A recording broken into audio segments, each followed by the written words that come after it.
Welcome to Salween Publication, Tricky Odia Grammar Question Analysis.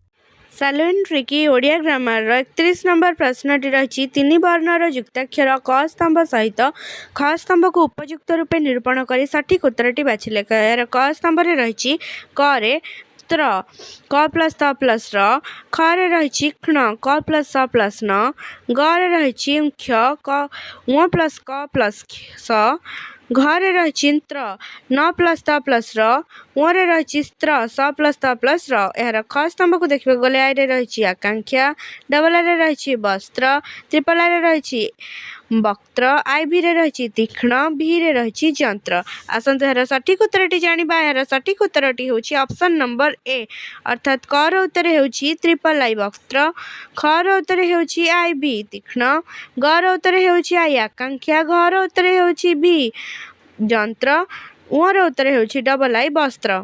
Don't forget to like and subscribe to the channel.